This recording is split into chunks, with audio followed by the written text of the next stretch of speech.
Recording live from Glory Hole Studios in Chicago and beyond. This is Cognitive Dissonance. Every episode we blast anyone who gets in our way. We bring critical thinking, skepticism, and irreverence to any topic that makes the news, makes it big, or makes us mad. It's skeptical, it's political, and there is no welcome mat. Today is Thursday, let's see, October the 9th, Cecil. And so far, we still are saying we have a democracy, so that's good. Yeah, I mean, out loud, we have one. You can say whatever you want, though, Tom. I mean, we can even have alternative facts on whether or not we have a democracy. I mean, that's a thing. We haven't had a coronation formally, I guess, is the victory that I've got now. That's all we've got. We are in a shutdown, though, Cecil. We are in a shutdown. I think we were in a shutdown last time we recorded. We are still in a shutdown. It doesn't look like this is one of those ones like when Trump was in office before the government was closed for like 5 weeks. This feels very similar, where there just doesn't feel like there's any push on either side to really do anything about it. No, I've read and listened to a whole bunch of stuff about this, and like what everybody keeps saying is that there's not a good off-ramp for this. This is one of those instances where, trying to find an off-ramp once this has gone down this road is going to be very difficult. My prediction, which is nothing, and you should ignore it, my prediction is that they will break the filibuster. That's what I predict will happen. I think that the Republicans will go nuclear, they'll break the filibuster, and they'll pass this with a simple majority. That's what I think is going to happen. Well, they're just going to say, fuck you. Well, that'll be interesting. It's gloves, and then, I think that's what's going to happen. Yeah.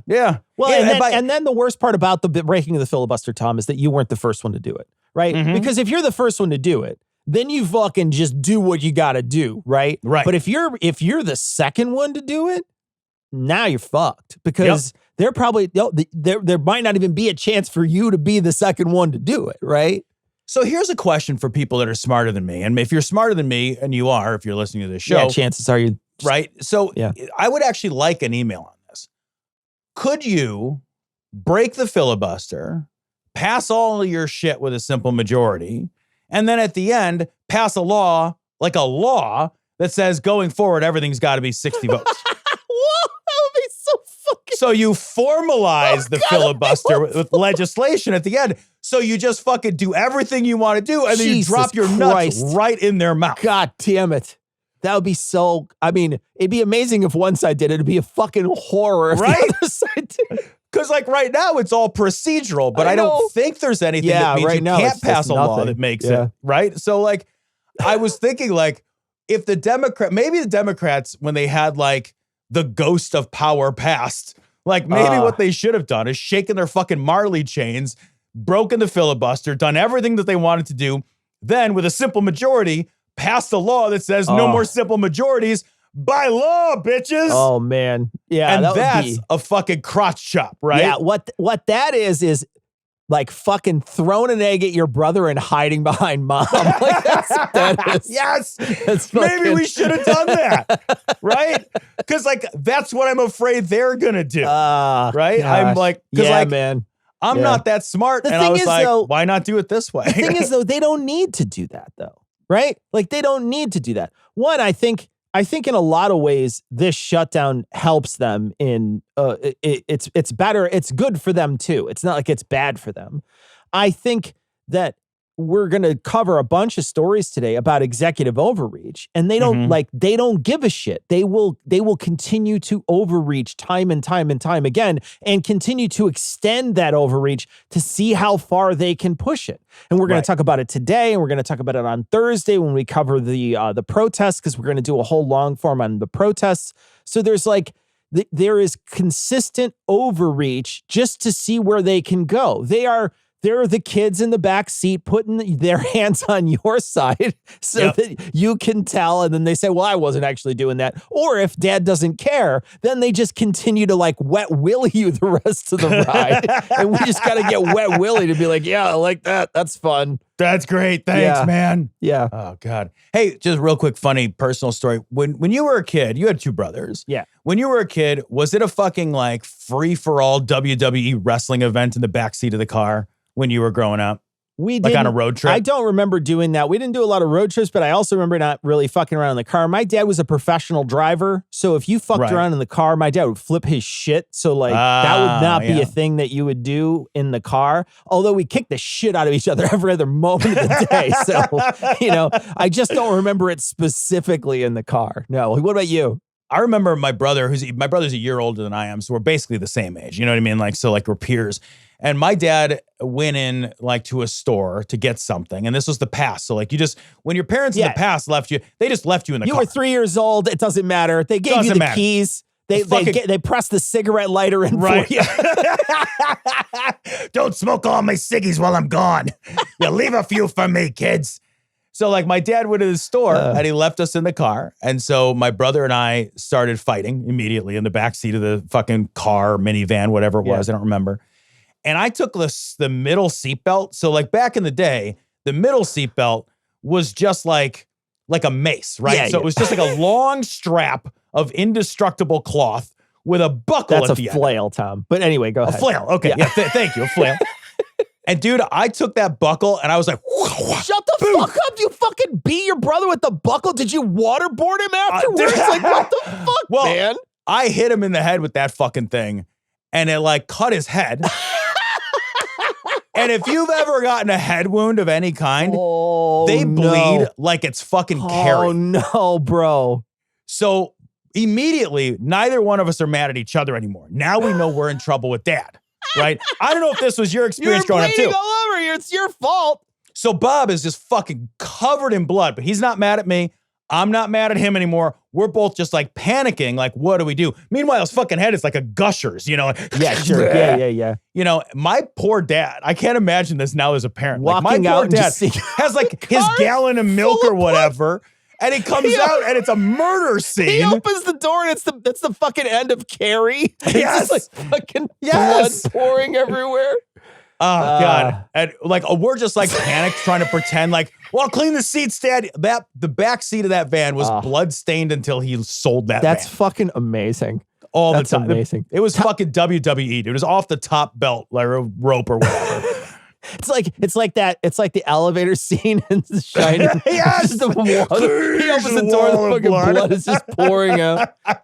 I want to tell a quick story before we move on to the actual stories. Last Thursday, we did a funny show, but we talked about a scam, right? So we're like, oh, there's a scam that's going around that people are calling and they're doing this thing from a bank. I was working on the edit for that particular show and my phone rang from the same area code as my phone. So I answered it and it looked like a regular number. So I answered it and the person said, hi, this is so-and-so at Chase Bank. This call's being monitored for quality assurance. I'm calling about the Zelle account attached to, and then he reads my number and he says, there's two transactions, one to Tanika something. I remember Tanika was the name, but then he said another name afterwards, one for 800 and some, and one for this other. We flagged these as fraud. And we just wanted to verify that these are real charges or not real charges. I said, do you know the name of the account that this is attached to, is what I had asked him. Because I knew it was a scam immediately. Right. Like I knew that I was literally getting scammed with the thing that they That's amazing while you're editing it. And I said, do you know the name of the account that this is attached to? And he said, of course I do, sir. And I said, well, then what is it? And I heard beep, beep, beep. And he fucking hung up on me. What I love is that he was like, yes. Yes. If you have no follow-up questions, we will now proceed. I'm sorry, this is 912. It's like that old Simpsons. It's like, hello, my name is Mr. Burns. Okay, and your first name? I don't know. Mister. Yeah, man. As soon as I said what's the name of the account, he hung up. But I knew immediately that this was one of those scams that they were trying to scam me.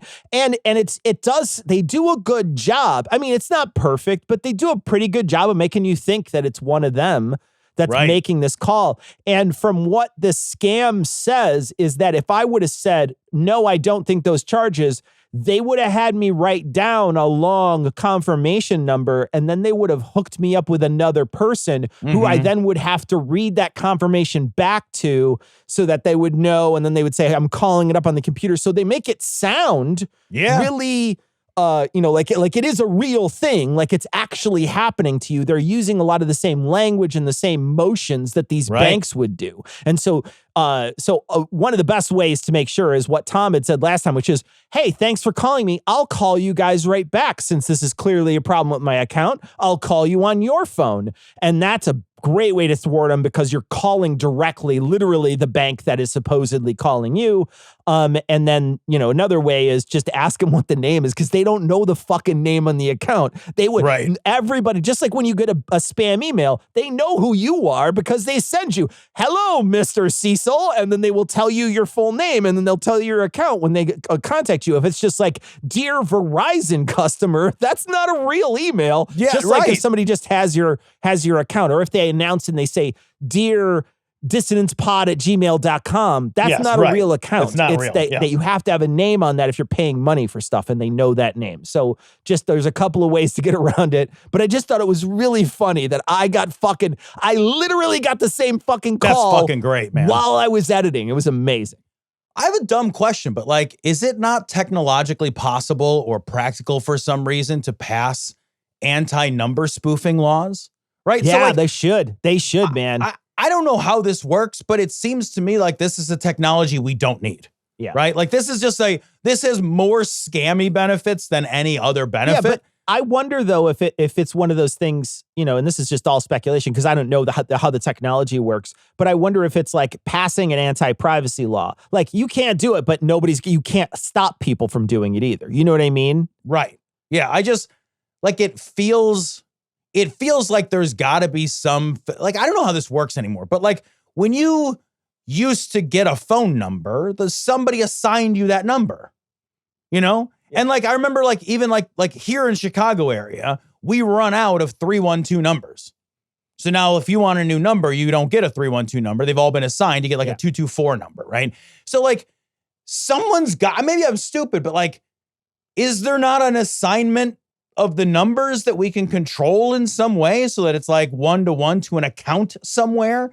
It seems insane that I could spoof your phone numbers. Yeah, that you should be able to do that. Yeah, I wonder if there's just the technology is just so easy that there's no way to enforce it. Yeah, probably. You know what? That's the case with most of everything, but I know sometimes too that we just don't do shit about fuck when it comes to technology. True too. Often we just don't care enough. Right. Yeah. We're just well, that's technology and I don't know. And it's jazz hands. Right, yeah.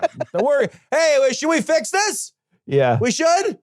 Are we gonna? No. No? All right. We still haven't figured out how to eliminate daylight savings time. You know what I mean? We're not going to get rid of number spoofing. I thought we were so close to that too. We've been fucking edging that for so long. God, just fix it. And I don't give a shit if I fucking wake up and it's 8 a.m. and it's dark. I don't fucking care. I don't care about the morning. I never cared about the morning. Cecil, I don't care which way we eliminate it. I've never cared. I'm awake the whole time. Yeah. Doesn't matter to me, man. I don't give a fuck. I'm awake when the sun's down. I'm awake when the sun's up. I'm awake when it goes down again. I don't give a shit. Stop making me change my clocks. Yeah, that's all I care about. I am clearly on the daylight savings time scale. Keep it so it's late dark in the summer and kind of doesn't get a dark at 2 in the afternoon in December. And I'm right. That'd be awesome because it's 5, it's 6 in the morning. It's getting light and I'm fucking nobody's enjoying this light. There's nobody who's enjoying this 6 a.m. light. Okay. No. People are asleep. Nobody fucking cares. Or you're driving and it's in your fucking eyes to work. Nobody fucking wants the early morning light. Put it in the evening. Also, morning people already get all the privileges. The whole world is built for morning people. When you're a morning person. So how about fuck you? You don't get this one, morning people. Get that. That's what you you ever been? I will do the show in a second, but I promise. But Cecil, you know what I'm talking about? Where your boss is a morning person. You get an email at 5:15 in the morning. So you wake up and there's fucking 2 emails from them. Morning people think that's how rise and grind works, right? That's they're, hey, I'm up at the fucking before dawn even fucking had its first baby or whatever. And I've been working. But then by 3:30, they're zombies and they're done. right? They're fucking donezo by 3:30 or 4 o'clock. By 7 o'clock, these fuckers are in bed, right? 8:15, they're snoring. And they're just like, but they're convinced that they're the ones who are showing the bigger work ethic because they're doing it at the front end of the day instead of the middle or the back end of the day. And like having worked the entire day, start to fucking finish, I can tell you there's no difference, man. That's fake. That's lying. You are looking at this the wrong way. I think what you need to do is you need to plan your attack for the afternoon. Yes. So that when you attack, they are groggy. And then you, especially if they're getting like a siesta in the afternoon, you come in right after that hour nap when they're still trying to figure out what's happening in the rest of the day. Oh, you just fuck them up and take their job, Tom. That's how all work should work anyway, is you keep what you kill. That's how work should work anyway, right? Gladiatorial work. Exactly. Just like the second Riddick movie. You keep what you kill. I offer at my day job all the time when there's like a gentle conflict. I'll be like, I don't know how we're going to resolve it. I suggest arm wrestling. And nobody takes me up on it. Nobody takes you up on that? Nobody. And I think that's bullshit. Excellency, there is good reason. Valdar lived among the Blundheads so long, he had to adapt. To survive, he altered his trails. It is known as dental bonding. I do not care what it is known as to the Blunt Skulls. Here, it is known as treason. Treason? Since it is the festival, it is at my discretion to settle things in the ancient ways. Therefore, Beldar, you will Narfobagata! I am no traitor! What's a Barthog? All right, so let's talk about James Comey and how his world is good now. Maybe he could get a trial by combat. Yeah. God, how much would you love to see that? How much would you love to see James Comey versus like Trump? Or Stephen Miller, who's like 4'10". I want to see 2 men enter and 1 man leave. That's all I'm saying. I want to know who fucking rules Bartertown so bad. So fucking bad, bro. JD Vance pulls his shirt back and it's just a quado of Stephen Miller in his stomach. Here's the thing. Honestly, I think James Comey can scrap, and I think JD... It was like an FBI agent. He at least knows how to shoot, right? Like he had to shoot sometime to get his gun. So James Comey is set to... he's been formally indicted. I did read that they were considering arresting and perp walking him. Yeah, they had said that they were going to do that, and then nobody there would do it because they said that we don't do that. So he obviously pled not guilty, and his lawyers basically said, hey, we're going to signal our intent to argue in our case that this is a politically motivated case. Because if they can argue successfully that the prosecution itself was politically motivated, then it wouldn't even go to trial. Like, it would just get thrown out, right? So they're going to try to get this thing thrown out before it even goes to trial. They're going to try to get this thing dismissed. It would be really hard to say this is not politically motivated when, like, 72 hours before the fucking indictment, Trump's like, we totally got to get this guy. Yeah. Why hasn't anyone got this guy? Where's this guy? I want to get him. Go get him. I mean, it's not subtle. Like, that's the thing with this guy. It's not fucking subtle. Well, and I think that, there's been a lot of things that have shown that this particular case seems like it's really just, there's nothing to it, because no real lawyers, except for one that he just appointed, would sign their name to it. They had to, they wanted to make it a big show. And one of the things that I read, and it might even been in this article, where they said something like, look, this is a win for him either way. And I think that that's the thing, is that no matter what, it's a win for him. Because if it shows that he doesn't get, let's say nothing happens to Comey, they throw it out, or it goes to trial and nothing happens to him. This is a proof for him to tighten the screws on government by saying there's a deep state. I can go after the deep state that's protecting this other deep state. And now I need to go after them, and you need to let me sort of have this power to go after them. So that's a win, right? Yep. Or if something happens to Comey, that's a win. So it doesn't matter to him if either outcome is a win for President Trump here. So he's backed people into the corner enough where almost every move he makes is a checkmate. Yeah, man. And like, if you are someone who is not James Comey, so I looked it up. James Comey's net worth is somewhere around $14 million.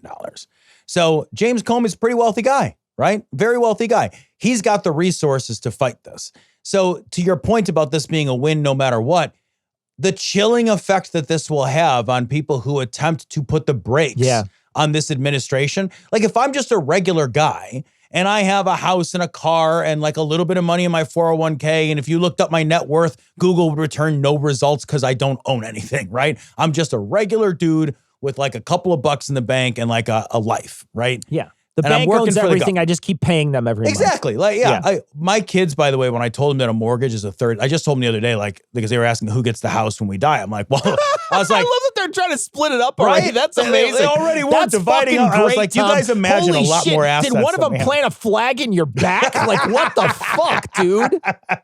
When I explained to them that like a home loan is a 30-year commitment, they all four of them were like, what? Like they were shocked. That's amazing. I was like, yeah, like I'll be 76 years old when this house is paid off, guys. So like you should keep me around for a little while. Yeah. But like if you're not James Comey, if you're just regular Joe and you don't have $14 million and you can't hire some of the best legal minds in the country to fight the unlimited resources of the government, right? Yeah. Which is almost everybody, you're now in a position where you're like, well, fuck, I can't fight.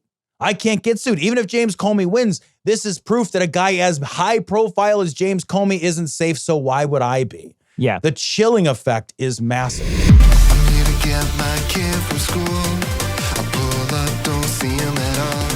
I stop the car to head inside when a black van cuts me off.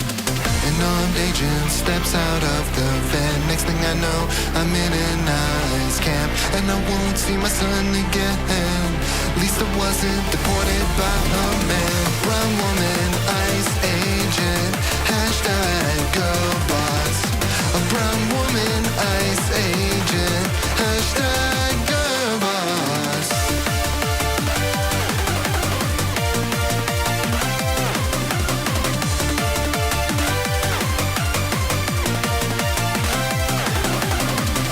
This story's from the New Republic. Schiff lists every question Pam Bondi ignored as she melts down. Now, I don't know if I would classify her testimony as a meltdown. I don't know if that's not a accurate. meltdown. Yeah, I think that this is what I think is happening, and I'm seeing this more and more, is there are very clickbait articles that I'm seeing constantly posted, especially on places like Reddit, where there's like a constant feeling like, this is it. This is the bombshell that's going to drop. Right. Or this person melts down, or this and that. And when you read it, you think, well, that doesn't sound like anything like you suggest. And I think that they're doing it, and it's getting tons of space on Reddit because very specifically, people will share it and upvote it like crazy because they want that thing to be true. Exactly. This is bad reporting by the New Republic, right? This is I just want to point that out for our listeners. Like this is the kind of, one-sided, and we got to be careful with that on our side, right? Yeah. Because one, we want to be good stewards of the facts. Like I think it's really important to be a good steward of the facts. But like just as important as money to make sure that we're good stewards of the facts, I think it's also really important that we not, like to your point, give people false hope that this is the thing that's going to bring people down. Pam Bondi showing up and not answering questions in front of Congress is not going to have any impact whatsoever. Yeah. If Pete Hegseth can invite a fucking Atlantic reporter to a call discussing war plans and nothing happened. Nothing. No repercussions at all. Nothing happened at all. It's not even a scandal anyone cares about anymore. Yeah. He did it the second time he did it, where he invited his fucking wife and his lawyer or whatever to talk about like fucking war plans. Like we're out of the phase of politics where things have repercussions and consequences. We should think about ourselves in a post-consequences phase. Great framing. You're not wrong, because look at what she did throughout this whole thing. She had come in very specifically to what about every single question she had. There wasn't a moment where she planned on answering anything they had to say. That's right. What she was going to do was attack them for doing it.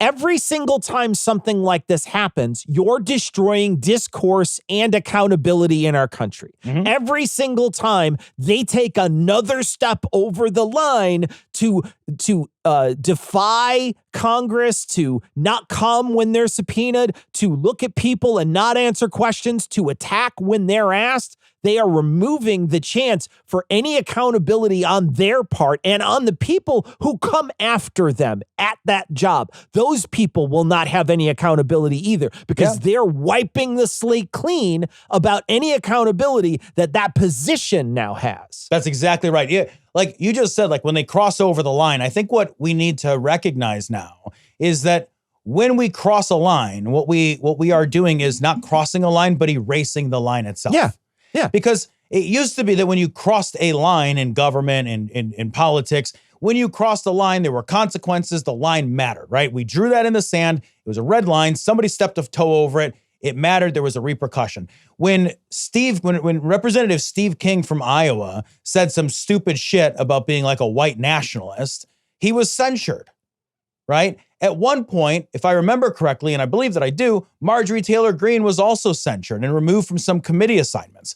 There were up until fairly recently repercussions. Lines mattered. Now there is no lines anymore. As soon as you step a toe over and then there's no repercussions, what you actually are doing is going back in time and erasing that line. And now there isn't one anymore. So let's go through some of these questions real quick, because I actually think it's like important even just to note them. Of what did Pam Bondi ignore? Did Bondi consult with career ethics lawyers when she approved Trump's acceptance of a $400 million jet gifted by Qatar's royal family? Didn't answer. Can you imagine a reason why you wouldn't want to answer that question? Why you wouldn't want it? Like, think about that in every framing. Every time Tom reads one of these off, think about why you wouldn't want to answer that question. Is there a non-nefarious dodge, right? Yeah, what's the innocent answer to that question? Right. What's the innocent oopsie that wouldn't get every single person fired from their regular job? Yeah, steel man it. Try to steel man it, right? Yeah. And do it in good faith. So who ordered that Donald Trump's name be flagged in the FBI's review of the Epstein files? That's a simple question. Yeah. Who ordered it? I love this next question. Did Homan keep his $50,000 from the undercover agents? I hope he did, Tom, and I hope he made it rain in their face. I hope he took the singles. First off, I hope they paid him in singles, so it was a big bet. I hope it was all singles or quarters, one or the other. I don't know which I'd prefer more. Maybe it was coins with Donald Trump's face on it. They were all Trump Cyrus coins that they paid him in. Fucking love it. Or a gold bar, like a big gold, and just like a big heavy ass fucking gold bar, and then he has to bite it to see if it's real, like an old timey prospector. Well, dude, I'll tell you what. Like, I just read something yesterday. Gold is now a little over $4,000. It's like $4,200 a troy ounce. Yeah. So it actually might be easier to carry gold at this point. You would need to carry like 12 troy ounces of gold, bro. Yeah, what is that? That's only like 12 ounces of gold. It's really not that much. Like, I know a troy ounce is like less than a pound. Right. How much is $50,000 in cash? I think it actually might be more than a pound.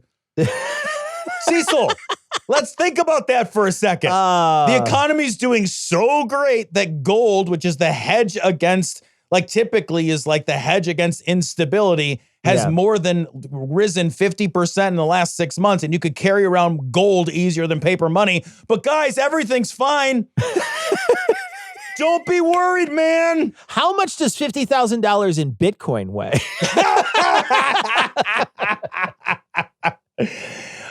So did Homan keep his 50 grand? Then did Homan pay taxes? That's so good. Dude, God, if I was Homan, I hope they put it in his waistband. I hope they like tucked it in, like in his G-string in the back. Dude, because when he danced for it, he should really have to dance for it. You know what I mean?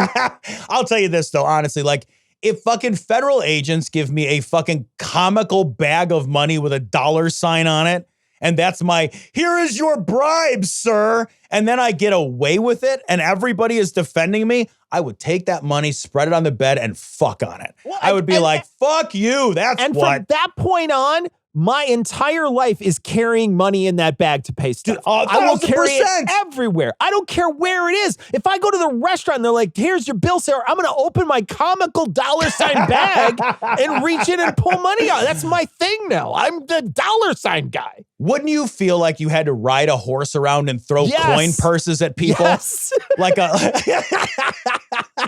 here you are, peasant, and just throw coin purses at people. It'd be when amazing. You have a 6-shooter that shoots pennies at people. It's just, you're at the fucking Quiznos getting a bacon ranch and Swiss or whatever. Just throwing a coin purse at the poor kid behind the. If when you pay, you just reach in it and then you just throw the money in the air, just like poof, and then you run away. I want to pay only with like a fucking stripper cash gun and just shoot money out of a gun right in people's faces. And be like, what are you going to do? Prosecute me? I'm fucking invincible, bitches. Amazing. All right. Did Department of Justice prosecutors determine there was insufficient evidence to charge former FBI Director James Comey before he was indicted? We know that answer is yes. Of course, you wouldn't answer. How did the administration determine whether U.S. military strikes on Venezuelan boats in the Caribbean were illegal? And here... how did you determine? And they're like, no, I won't answer it. Yeah, no. What was your methodology for determination? Pass. There was a brownness to them. And also, everybody who's listening, understand the gravity of that question, right? It's a massive question. They are using our military to kill civilians for a crime that is not a capital offense. That's right. So they are murdering our government is using its military to murder people who are doing something that we wouldn't murder them for on our soil. Yep. So they are attacking in international waters someone else. That is a fucking crazy thing that's happening right now. And to be asked that question and then to not answer it is, I mean, genuinely, even just a token answer. Yeah. It's nothing. She literally avoided the question. She did. And to that point, I want to add to what you were saying, because you remember that the United States Coast Guard is a branch of the U.S. military, right? And remember also that we have a Navy, right? So we can put boats in the water. So if you really genuinely believed, and you weren't trying to do something political, but if you really genuinely believed that there was a boat speeding toward our shores with massive amounts of fentanyl or drugs or whatever the fuck, right? You could simply intercept the boat. We have a mechanism for that. We've been intercepting boats full of drugs for fucking ever now, right? There's a reason we shot a missile at it instead. And it's not because that was the only way to stop a boat. It's not like the Navy can't figure out how to stop a fucking Venezuelan drug boat, if it was in fact a drug boat, which we don't know. It's not like the U.S. Coast Guard has no means of interdiction in these circumstances. It's not like the boat was going to disappear off radar once it was spotted and tracked. None of that is the case.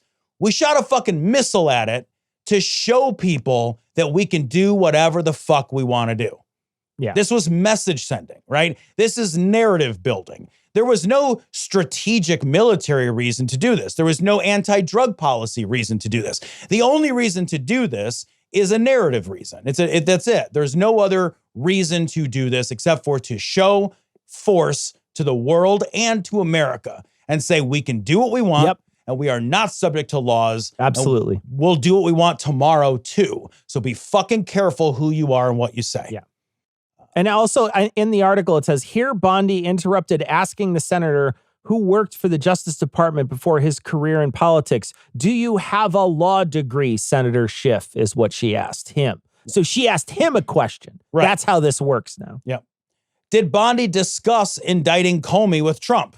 That's a great question. Great right? question. Something we should know, even if she says no. And that's the thing. That's understand also why she's not answering questions. Absolutely. Right? Why because they're making a precedent of arresting people who might lie, who might say something untrue. They're making a point of doing that, and they might not be in power for the rest of their lives. Maybe they might want to answer any questions while they're there. And think too that like the Trump administration and all of the sycophants and talking heads that support and represent the Trump administration, Bondi very much included, they keep saying the same thing. This is the most transparent government in history.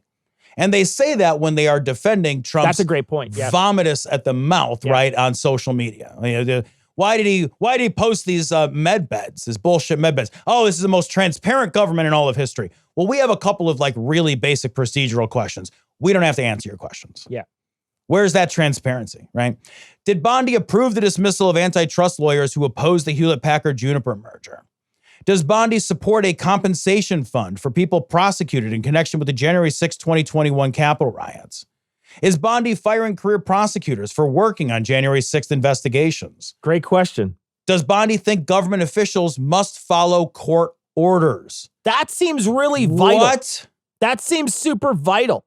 Because that's a fucking out of the park question, right? It's a real easy softball. It's like when the lady asked, did somebody order you to shoot protesters like your predecessor?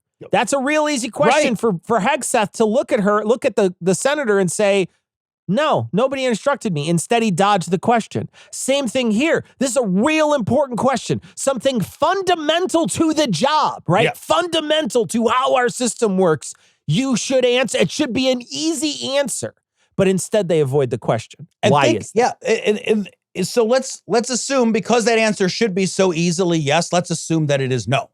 Or that it's even a qualified yes, a sometimes, right? Yeah. So understand that if the executive branch does not feel constrained by the law, does not feel constrained by the judicial branch of the government, then we no longer have a democracy.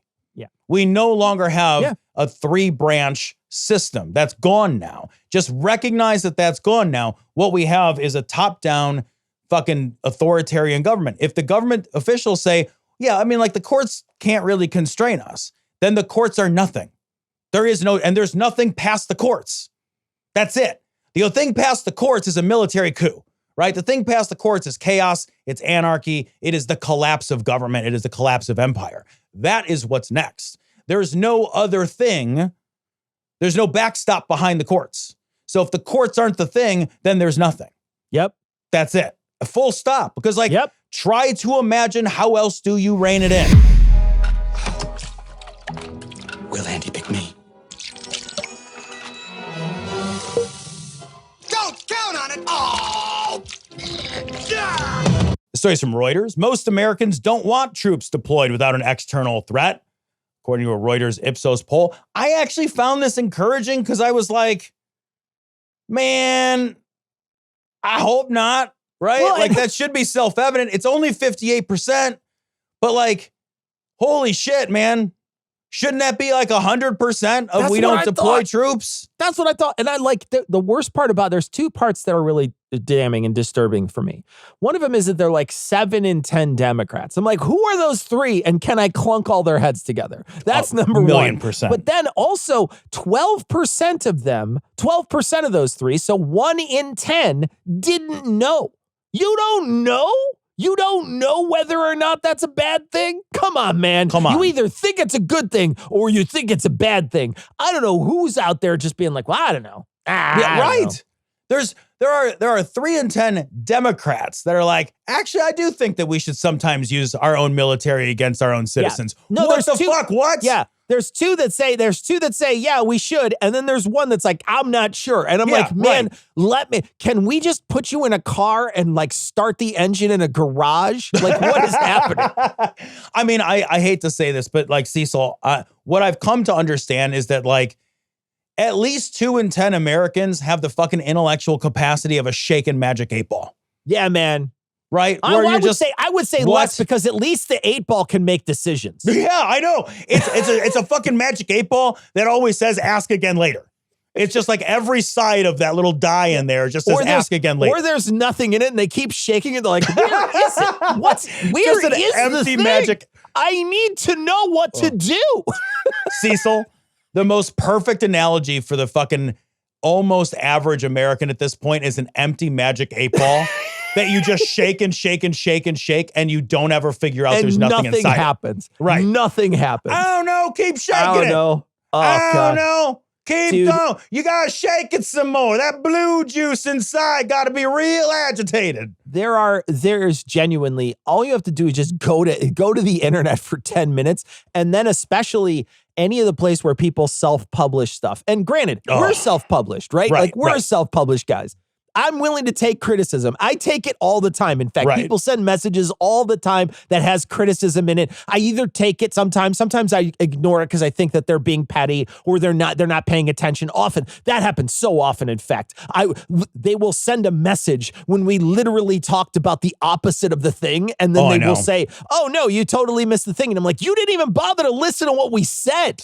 You didn't even bother to listen. You heard a word and then you sent an entire long screed about it." So that happens all the time. But I'm willing to take that kind of criticism. But there are people, Tom, I'm serious. There's some people out there like on the TikToks where you just watch this person and you think, my God, man, what happened to you? like you just want to take them and hug them and be like, we just need to sit you down and just take the technology away. You shouldn't have this technology. This is not something we all should have. Yeah. Cecil. Yeah. Maybe we shouldn't. Maybe we shouldn't, Tom. Maybe we shouldn't, man. Maybe we shouldn't. Maybe we shouldn't. Maybe we shouldn't. Maybe we shouldn't. I can't sit here and worry about every little user request that comes in. User requests are what computers are for. Doing our business is what computers are for. Jesus. Speaking of maybe we shouldn't. Yeah, fucking shit. This story's from Gizmodo.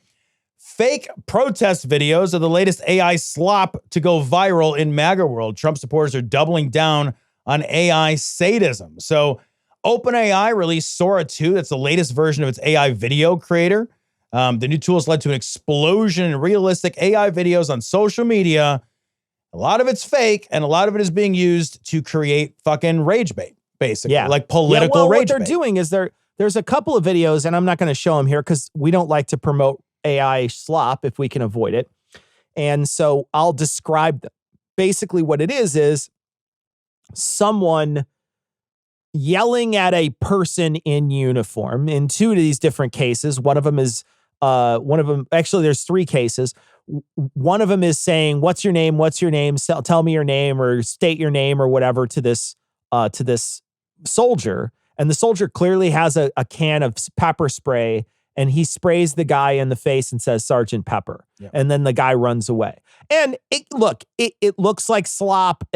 This one looks like slop. There's another one where people are screaming, no queso, no cheese at people or something like that while they're yelling at the line of either ICE agents or National Guard, and then the National Guard maces them. And the thing is like in one of them, when they mace them, the person just stands there and goes, ah!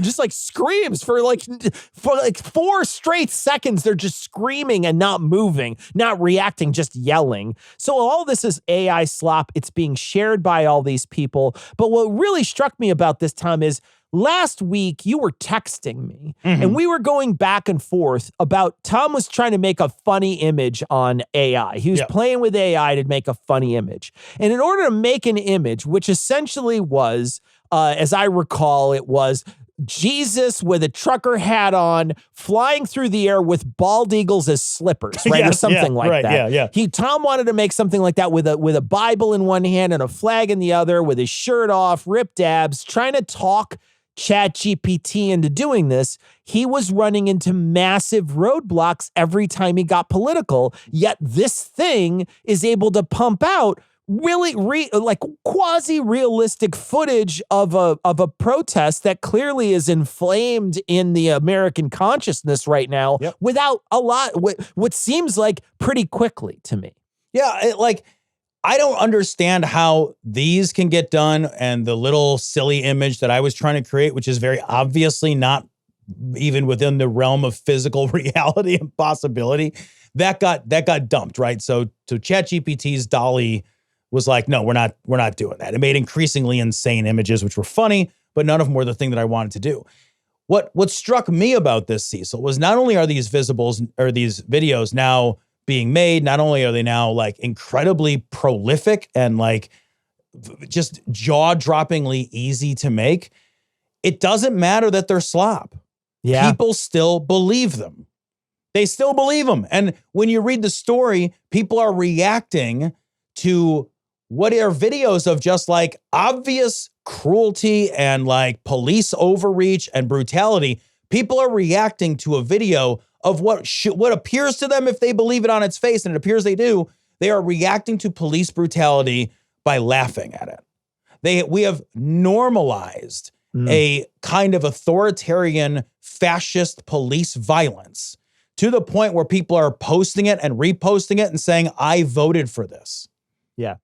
I think that's a great point and something you should pay attention to, right? The callousness that this creates is horrible, right? That's not a good thing. That's not good for anyone who's watching it, especially because they think it's real. Right. They want it to be real. That makes it even worse. The other thing I'll point out too is that it muddies the water for real violence that may happen, and suddenly it can be passed off as, well, how do I know that's not AI? When a priest is standing outside of Broadview, which is right next to Chicago, and he gets shot in the fucking face with a pepper ball and he falls to the ground. That literally happened and it was on video. Now suddenly you can say, well, how do I know that's real? Yeah. This AI video before got flagged as unreal. How do I know that's real? You're trying to make it seem like this stuff is happening. Maybe it's not. And it's a great way for certain sectors to wipe it all away and say none of it's happening. So you got on one side, you have people who are,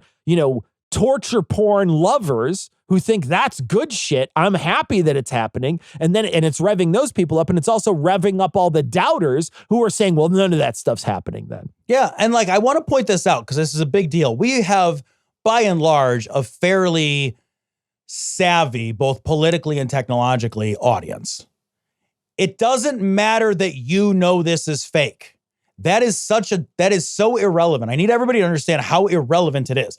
It makes no difference at all. Not even the littlest bit of difference that you know this is fake. It doesn't matter. Stop thinking about that.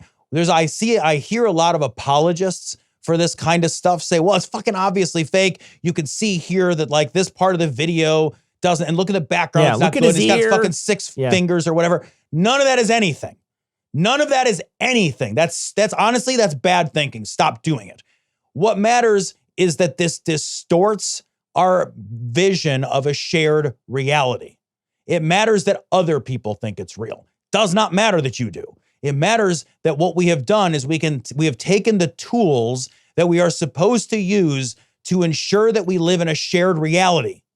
We have taken those tools and we have distorted them. So now that the same tools that are supposed to bring us together and allow us to share the same reality and share at least the same narrative of what did and didn't happen, that has now dissolved. We have broken the bonds of our shared reality. That is an inherently dangerous and bad thing.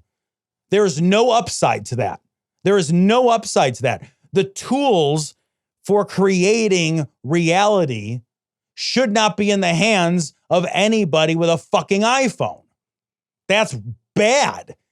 We are actively working on ripping apart the seams of our shared narrative.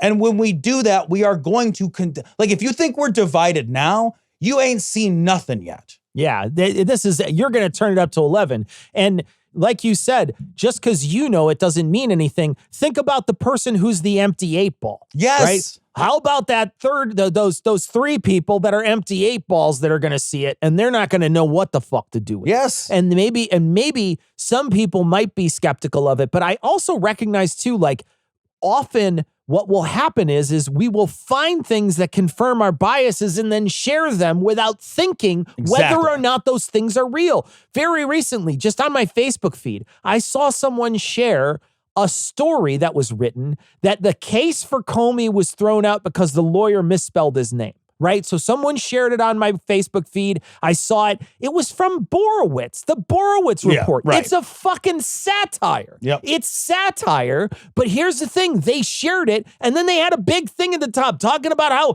that this administration is a joke and blah, blah, blah. And I'm like, dude, you're sharing a fake fucking story. It's a satire story that you're sharing. And then they're in the comments, well, like, it seems like it could be real. Well, fucking just because it seems like it could be real doesn't mean it's real. And we're sharing things quickly because it confirms our biases. Stop doing that too, man. That happened all this week.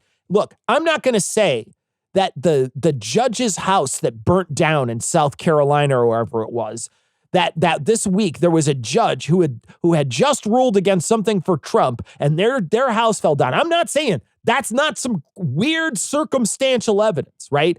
But before we know anything, don't post to social media that this is on Trump supporters or this is what MAGA does or any of that, because that's what you're doing is filling the ecosystem with your own biases, not with reality. Yeah, that's super important. We're in a space where the creation of reality is also happening at a speed that has never been possible before. Right. So what I mean by that is that the process of reality creation used to be a slow and methodical process. So imagine, take us back just a handful of years to where when we created a shared narrative, we used newspapers and television. Right. And so that process required teams of people, photographers, reporters, editors. They could only produce, let's say, one unit of television programming. Here's the 9 o'clock news. Or one daily newspaper a day. Here's the daily newspaper. What is happening now is that we are creating videos that distort the nature of reality thousands of times a minute. Yeah, maybe more, right? So there's a volume and a speed issue, which is also at play here. It's no longer enough to say, well, I am going to be a good consumer of information. That's sure, that's baby steps. That's great. You have to do that. But we have to take real, big, meaningful steps toward reining this in at a societal and systemic level. And I don't think we're going to do that. But if we don't do that, I really do think that the world will erupt into chaos, like genuine, actual chaos, because there is nothing more valuable than sharing a reality with your neighbor. Yeah. And more we don't. We literally are living in worlds that we see differently, and that cannot be good. And all we are is at the tip of this thing. We're at the very bleeding edge of it. It's not going to get better unless we do a lot of really important work really fast to make it better. And I'm so worried we won't. Yeah, you got to do a lot. And I want to talk about that judge really quickly, that judge that got their house. Just really quickly, just want to say to people, before you send your message in, if just so happens they do find arson, as it stands right now, they are ruling arson out, right? But there might be an investigative probe that happens. That doesn't mean that you were wrong if you posted this is what MAGA believes, right? If it just so happens that someone did light that house on fire, but it means you didn't know when you wrote it, right? You didn't know if that's the case. And for as it stands right now, there's no indication that it's arson. Now, I don't know whether or not you can believe the people. I don't know whether or not very specific, because right now I'm worried about whether or not we can believe authorities when it comes to this stuff. Yes. We've gotten to the point now where when something happens, I'm worried whether or not the authorities are actually telling us what is true and what is real, because they are happy to distort reality too. So I'm worried about that. So I'm not willing to say yes or no based on what an authority says. I would like to see some sort of independent investigation involved as well, because circumstantially, that's really fucking convenient that somebody got their house burnt down while they were in the middle. That's super convenient circumstantially. But I'm not saying that anything happened that was nefarious, and we shouldn't presume anything happened that's nefarious. We should try to get to the bottom of reality whenever we can. Just don't let me get stuck with the journal op-ed ogres. Come on, they're not all crypto-fascists and right-wing nut jobs. We also have some venture capital Dems and centrist schools. So this is interesting. This story comes from Yahoo. Podcast bros turn on Trump as his popularity sinks. So this is actually pretty interesting. Everybody knows that a bunch of the right-wing manosphere, podcastiverse bullshit on the right worked really, really hard to broadcast and amplify the Trumpian MAGA message out to young men who have begun swinging further and further right. And they were very successful. They were very successful in turning out their vote, turning out their base, and turning young people further and further right. Those same people, though, are now starting to turn on Trump. And I think this is really interesting because part of what it shows is how not ideological these guys are and how popularity-based they are, right? Yeah. So as Trump's popularity sinks, what these guys are saying is like, hey, I don't need to be consistent in my messaging. I need to be consistent in getting my fucking advertising and patron dollars. Yeah. And I'm going to lose those if I continue to back a losing horse. So for them, this was never about what they believed. This was about sending out a message that they thought they could monetize.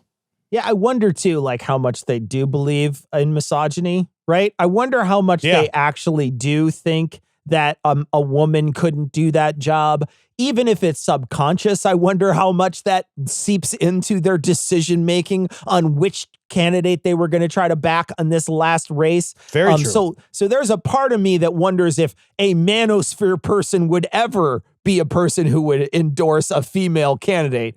But your point is well taken, Tom, in that they are very popularity based, very much worried about what's going to happen to their popularity because they experienced a huge boost while Biden was in office. They experienced this huge influx of listeners, influx of people paying attention to them, dipping their toes into these political spheres.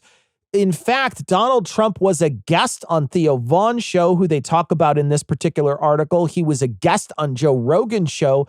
Aiden Ross, who they also talk about in this article, went to Mar-a-Lago, did a stream from down there, gave Trump some gifts while he was down there. So these are all people who worked with Trump while he was campaigning.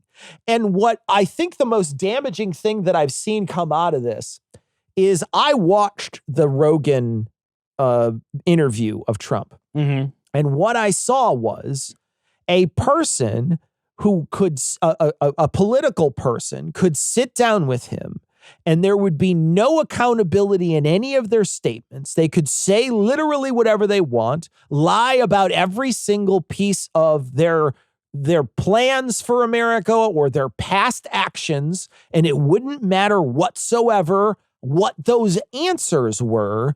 They could just come across as a normal, cool, chill dude, and it wouldn't matter because they're just hanging out. I'm just having a good conversation. Oh, yeah, did I think that the 2020 election was stolen? Yeah, and I got a lot of proof, and you're going to change the subject in 2 seconds, so I don't have to bother telling you what that proof is or how crazy that sounds to anybody.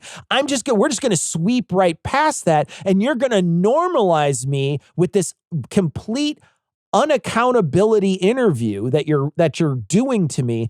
I have every card is in my hand. I can play whatever I like. Nothing you say is gonna shake me or rattle me because it's a friendly atmosphere. There's no adversarialness, and I get to spew my complete view that has no pushback whatsoever from anyone and make it sound as awesome as possible with no follow-up questions. Yeah, that's exactly true, man. That's exactly true. This is the again, like we've been podcasting. I've been podcasting for 20 years almost. Yeah. You know, we're coming up on 20 years. Yeah, in just it's a couple going to be of years. close to 20 years. Yeah. There's no barrier for entry for this, right? You and I didn't go to journalism school. We're just guys who bought microphones. These other people, they're just people that bought microphones. So what they have that's important is not a skill. What they have that's important is an audience, right? They've managed to tap into, I don't want to say they're totally without skill, but like what I mean is they don't have like a respect for journalism. They don't have, like, these guys don't have a background in journalism very often. They don't have a background in journalistic ethics. They don't have, backgrounds as researchers, for example. They don't have any of those sort of journalistic tools. What they have is an ability to be charming, an ability to appeal to a mass group of people, an ability to produce a product that people want to have access to, and an audience people want to have access to. It's different. That's just different. And it's less than. It's lower. It's smaller.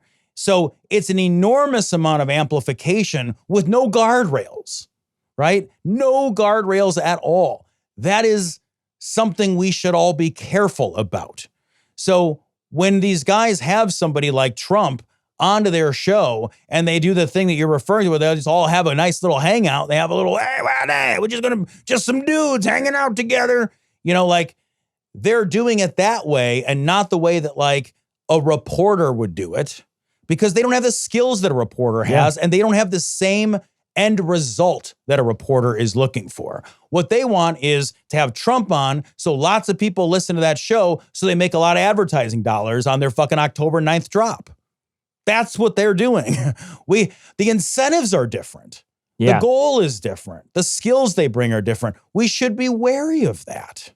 In the past, Tom and I have had on people where we didn't push them in the right direction, and I've been like disappointed in our interviews. And we've stopped, for the most part, doing a lot of interviews, especially on bigger stake stuff, because I don't feel like I'm qualified to do that work. Right? I don't feel like I'm going to ask a good second question. I don't feel like I'm going to be able to understand this person's body of work enough to hold their feet to the fire, or understand their subject enough to ask a real substantive question that they might have a difficult answer for, or that they might be trying to push a certain narrative that I'm unaware of.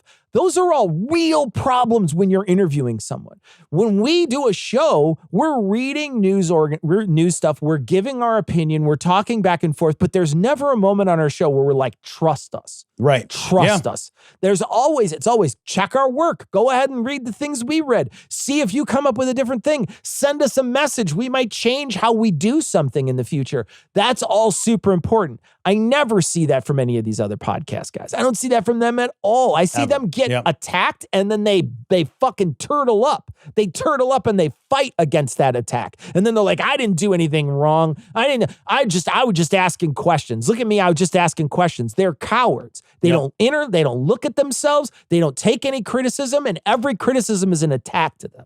Yeah, man. And like, to be fair to them, every criticism is an attack. It's an attack on their bottom line.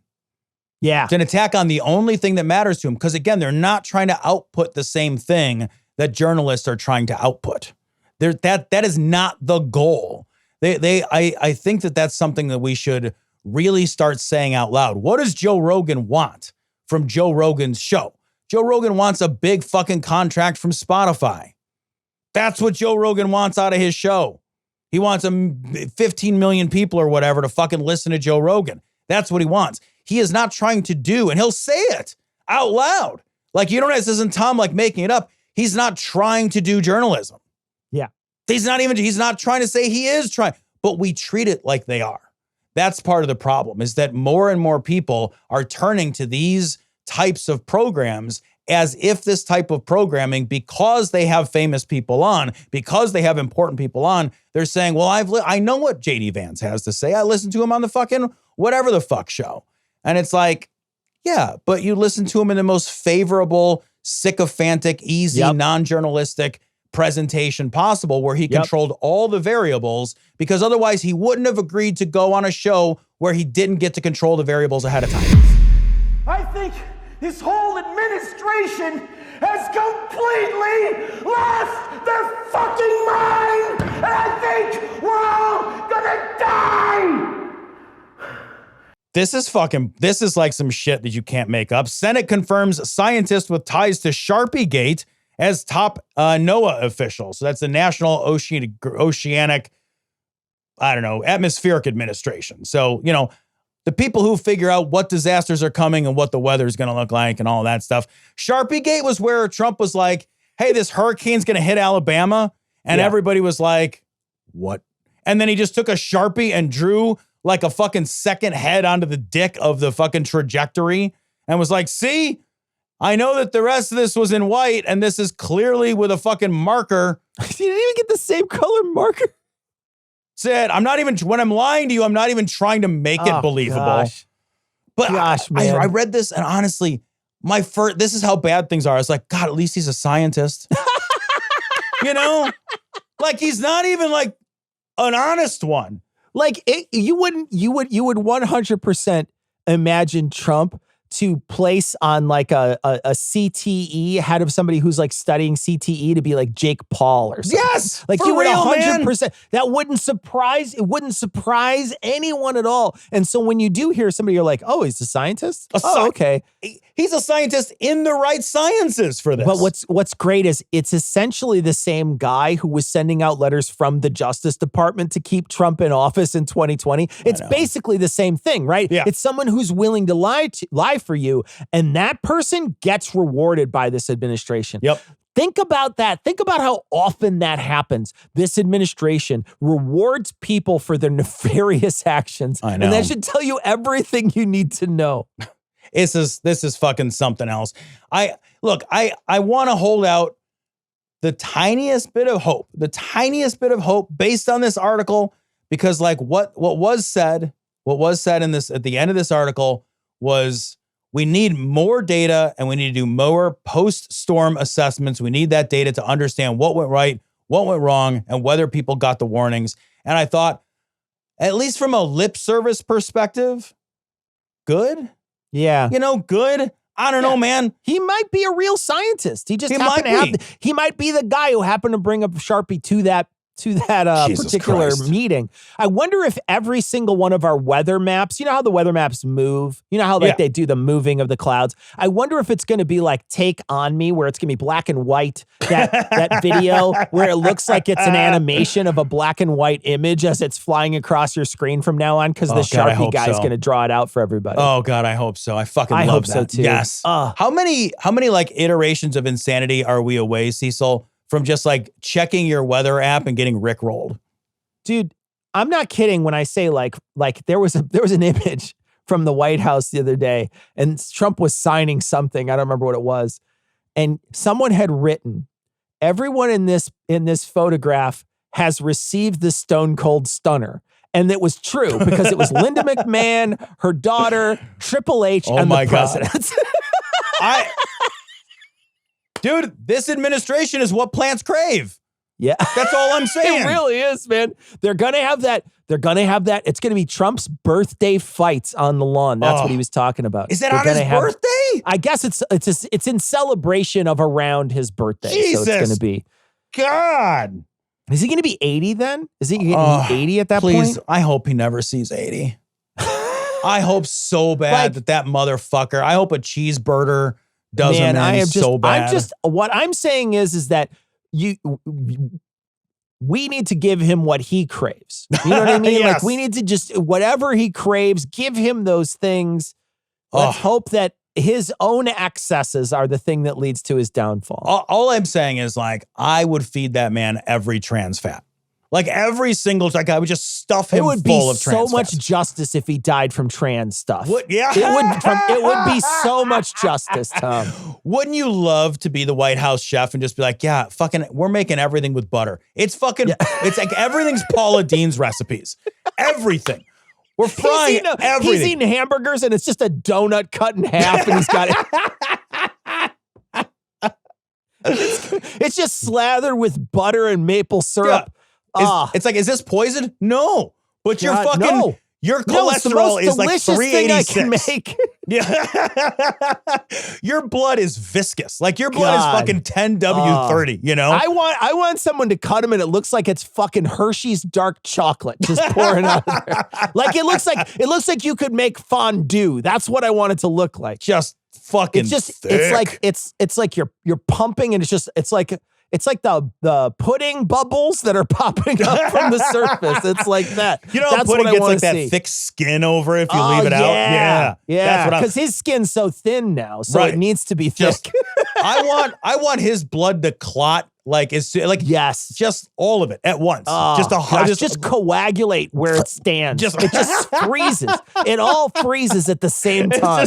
It's like he just becomes like a non-Newtonian fluid, you know? Like, just, he already is, though.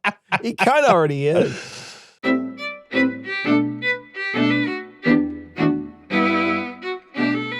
All right, that's going to wrap it up for our show this week. We'll be back with a Thursday show on the Portland riots. Jesus Christ, Cecil. Jesus Christ, Cecil. Oh, we'll riots. Be back then. We're going to leave you like we always do with the Skeptic's Creed. Credulity is not a virtue. It's fortune cookie cutter mommy